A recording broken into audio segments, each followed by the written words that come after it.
عزیزان گرامی، دیکھیے جو اللہ سے سچی محبت کرتا وہ اللہ کی محبت کے لیے اپنا سب کچھ چھوڑ دیتا ہے۔ اور میرے عزیزو، ایک آج ہم اللہ سے کیسی محبت کرتے ہیں کہ ہم دنیا کی محبت میں ایسے ڈوب گئے کہ ہم نے پروردگار عالم کو بھلا دیا۔ میرے عزیزو، آؤ ہم اپنے بزرگوں کی تاریخوں کو پڑھتے ہیں۔ ہمارے بزرگوں نے، اللہ والوں نے اللہ کی محبت کے لیے دنیا کو ترک کر دیا، دنیا کو چھوڑ دیا۔ میرے عزیزو دیکھیے حضرت مخدوم اشرف سمنانی، جن کا مزار کی چھوچا شریف کے اندر ہے۔ میرے عزیزو یہ سمنان کے اندر بادشاہت کر رہے ہیں، بادشاہ ہیں۔ ایک دن سو رہے تھے، رمضان کا مہینہ، حضرت خضر علیہ السلام ان کے پاس حاضر ہوئے۔ حاضر ہونے کے بعد کہتے ہیں کہ اے فرزندان اشرف، اے اشرف جہانگیر، تمہیں دنیا کی بادشاہت کے لیے نہیں بلکہ تمہیں اللہ رب العزت نے دین کی خدمت کے لیے بھیجا ہے۔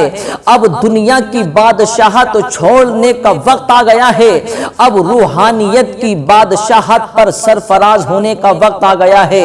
اب دنیا کی بادشاہت کو چھوڑو اور اب لذت وصل الہی پر فائز ہونے کے لیے تیار ہو جاؤ۔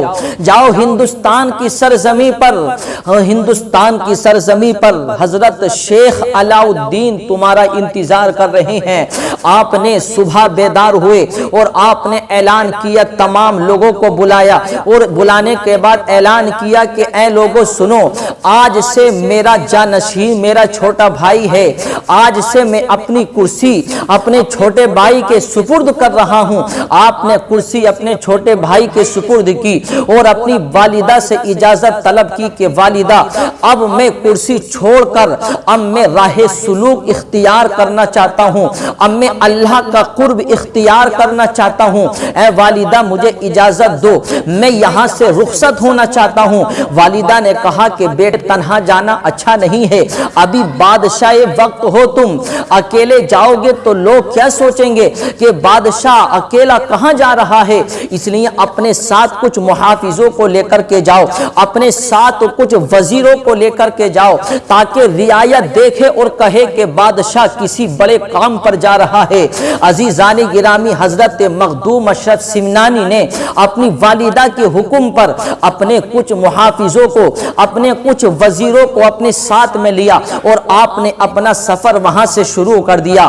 آپ وہاں سے چلنے لگے۔ میرے عزیزوں کچھ ہی دور چلے تھے، آپ نے اپنے تمام وزیروں کو، آپ نے اپنے تمام محافظوں کو واپس ہونے کا حکم دیا، کہا کہ تم سب واپس ہو جاؤ کیونکہ میں اب اپنا سفر اکیلے کروں گا۔ عزیزانی گرامی، حضرت مخدوم اشرف سمنان اب اپنا سفر اکیلے کر رہے ہیں۔ عزیزانی گرامی، جب آپ کا سفر جاری ہے، آپ اپنا سفر اکیلے جاری رکھتے چلے جا رہے ہیں، آپ سفر کرتے چلے جا رہے ہیں۔ آپ شہر ملتان پہنچے۔ شہر ملتان میں ایک قصبہ ہے، قصبہ اوج شریف، وہاں پہنچے۔ وہاں پر عزیزو ایک بزرگ سے ملاقات ہوئی۔ آپ وہاں پہنچنے ہی والے تھے، وہاں ایک بزرگ جن کا نام ہے حضرت مخدوم۔ عزیزان گرامی، انہیں معلوم ہوا، عزیزان گرامی اللہ والا خوشبو سے پہچان لیتا ہے۔ عزیزان گرامی، تاریخ میں آتا ہے حضرت مخدوم اشرف سمنان ملتان جیسے ہی پہنچے تو حضرت مخدوم جو وہاں پر ملتان قصبہ اوج شریف میں اس وقت اپنے تمام مریدین کو تعلیم دے رہے تھے، اچانک کھڑے ہو گئے اور کہتے ہیں کہ بوئے یار می آیت، مجھے میرے یار کی، مجھے میرے دوست کی خوشبو آ رہی ہے۔ عزیزان گرامی، فوراً دوڑ کر اپنی خانقاہ کے دروازے پر آئے تو کیا دیکھتے ہیں کہ مخدوم اشرف سمنانی وہاں پر حاضر ہیں۔ آپ نے فوراً ان کو اپنے سینے سے لگایا، ان کا بڑے اچھے سے استقبال کیا اور عزیزان گرامی ان کا استقبال کرنے کے بعد اپنے پاس ان کے پاس جو تمام روحانی فیض تھے، اپنا خرقہ خلافت انہیں عطا کیا، اپنے تمام روحانی فیض انہیں سپرد کیے۔ سپرد کرنے کے بعد کہا کہ اے فرزندان اشرف، جتنے مجھے اب تک اکابرین سے روحانی فیض حاصل ہوئے ہیں وہ سب میں نے تمہیں عطا کیے ہیں، لیکن میں تمہیں اپنے پاس زیادہ دن نہیں روکوں گا بلکہ کچھ دن وہاں پر رہے۔ وہاں رہنے کے بعد آپ نے چلہ کشی کی، چلہ کشی کرنے کے بعد پھر آپ وہاں سے رخصت ہو گئے۔ عزیزان گرامی، پھر آپ نے اپنا سفر وہاں سے شروع کیا۔ پھر آپ ہندوستان کی سرزمین پر قصبہ بہار میں آئے۔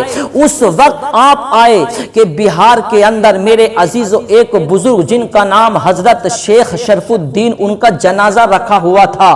ان کے تمام مریدین ان کے پاس میں حاضر تھے، اس انتظار میں کہ کوئی آئے اور ان کی نماز جنازہ پڑھائے، کیونکہ حضرت شرف الدین جب انتقال کر رہے تھے تو انہوں نے وصیت کی کہ میری نماز جنازہ کوئی نہیں پڑھائے بلکہ میری نماز جنازہ ایسا شخص پڑھائے گا جو صحیح النسب ہو، جو تارک السلطنت ہو، جو قرات سبا کا علم بھی رکھتا ہو، اور جو کالی کملی اوڑھ کر مغرب کی طرف سے نمودار ہوگا۔ عزیزان گرامی، حضرت شرف الدین کے تمام مریدوں نے دیکھا کہ یہ تمام اوصاف حضرت مخدوم اشرف سمنانی کے اندر پائے جاتے ہیں، یعنی حضرت مخدوم اشرف سمنانی مغرب کی طرف سے آئے ہیں، کالی کملی اوڑھ کر آئے ہیں، اور آپ سید ہیں، اصلی سید بھی ہیں، اور آپ 7 طریقے کا قرآن بھی پڑھنا جانتے ہیں۔ عزیزان گرامی، پھر آپ نے ان کی نماز جنازہ پڑھائی۔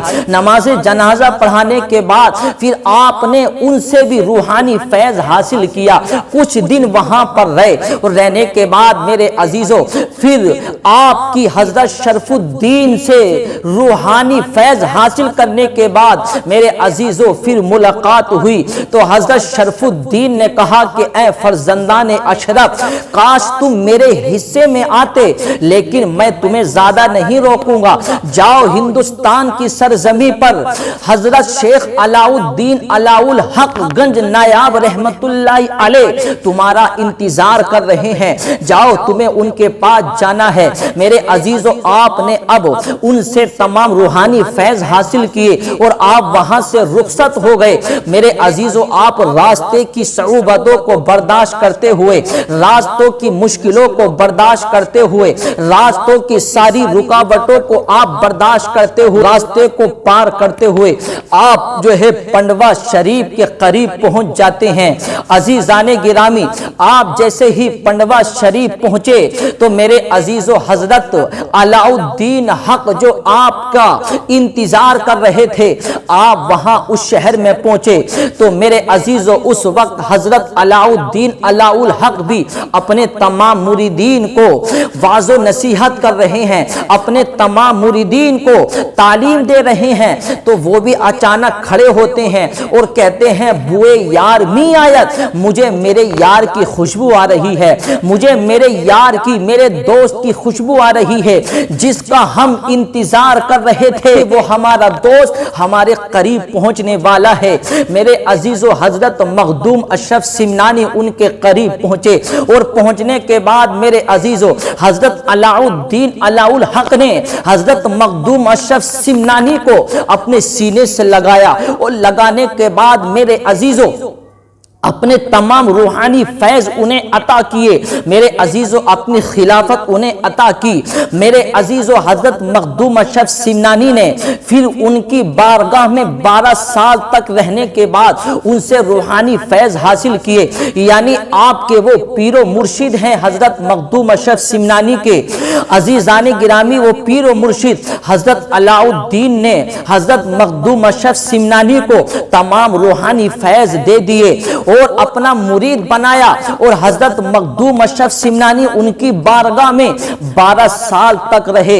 12 سال تک آپ نے ان کی خدمت کی۔ میرے عزیزو، جب 12 سال تک ان کی خدمت کی، پھر حضرت علاء الدین نے کہا کہ اے بیٹا، اب تم دین کا کام کرو، اب دین کا کام کرو۔ اس لیے اب جہاں تک میں پہنچانا چاہتا تھا تمہیں، جہاں تک میری حیثیت تھی، یعنی میں نے تمہیں تمہیں جہاں تک پہنچانا چاہتا تھا میں نے تمہیں وہاں تک پہنچا دیا، یعنی میں نے تمہیں اپنے تمام روحانی فیض تمہیں عطا کر دیے ہیں، اب جاؤ تمہیں اجازت ہے، یعنی میں تمہیں حکم دیتا ہوں جاؤ اب تم دین کا کام کرو۔ تو میرے عزیزو حضرت مخدوم اشرف سمنانی اب دنیا کے اندر گھوم رہے ہیں اور آپ دین کا کام کر رہے ہیں، لوگوں کو ہدایت کا راستہ دکھا رہے ہیں، لوگوں کو دین کی طرف بلا رہے ہیں۔ آپ گجرات کے شہر میں تشریف لے کر کے آئے میرے عزیزو، آپ گجرات کے شہر میں آرام کر رہے ہیں، وہیں پر ٹھہرے ہوئے ہیں۔ آپ کے کچھ مریدین، آپ کے کچھ لوگ سیر کے لیے تفریحاً نکلتے ہیں۔ عزیزان گرامی ایک باغ میں پہنچے، جیسے ہی باغ میں پہنچے تو میرے عزیزو وہاں پر کیا دیکھتے ہیں؟ وہاں پر ایک سے ایک حسین و جمیل، ایک سے ایک خوبصورت پتھر کی مورتیاں بنی ہوئی ہیں۔ عزیزان گرامی آپ کے مریدین یعنی حضرت مخدوم اشرف سمنانی کے ایک مرید کی نظر ایک پتھر کی مورتی پر پڑتی ہے تو میرے عزیزو کیا دیکھتے ہیں کہ پتھر کی مورتی یعنی اچھی طریقے سے تراشی ہوئی ہے اور بڑی خوبصورت ہے، بہت ہی حسین و جمیل ہے۔ عزیزان گرامی آپ ہزار جان سے اس پر عاشق ہو گئے، آپ نے اس پتھر کی مورتی کو اپنا دل دے دیا اور اس کا ہاتھ پکڑ کے کہتے ہیں اٹھ چل میرے ساتھ چل۔ میرے عزیزو دیکھیے یہ دل ہے۔ حضرت مخدوم اشرف سمنانی کے مرید نے اس پتھر کی مورتی کو دیکھا تو اپنا دل اسے دے دیا اور بار بار اس کا ہاتھ پکڑ کے کہتے ہیں چل اٹھ میرے ساتھ چل۔ میرے عزیزو اب یہ معمول چلتا رہا، میرے عزیزو آپ اس کا ہاتھ نہیں چھوڑ رہے ہیں۔ تاریخ میں آتا ہے کہ حضرت مخدوم اشرف سمنانی کے وہ مرید اس پتھر کی مورتی کا ہاتھ نہیں چھوڑ رہے ہیں بلکہ اس کا ہاتھ پکڑے ہوئے ہیں، یہاں تک کہ آپ نے اپنے آپ کو بھی بھلا دیا ہے، اپنی بھوک اور پیاس کو بھی بھلا دیا ہے، انہوں نے سب کچھ بھلا دیا، اس کا ہاتھ پکڑے ہوئے ہیں، کہتے ہیں چل میرے ساتھ چل۔ یہی ان کی زبان پر ہے اٹھ میرے ساتھ چل۔ میرے عزیزو جب کچھ لوگوں نے ان کے حال کو دیکھا تو میرے عزیزو ان کے حال کو دیکھا نہ گیا، فوراً حضرت مخدوم اشرف سمنانی کی بارگاہ میں ان کے حال کو پیش کیا گیا تو حضرت مخدوم اشرف سمنانی نے کہا کہ میں خود جا کر کے دیکھوں گا۔ میرے عزیزو کچھ لوگ آپ کے ساتھ آئے اور آپ اسی باغ میں آئے تو کیا دیکھتے ہیں میرے عزیزو ان کا حال تو بالکل بے حال ہو چکا ہے۔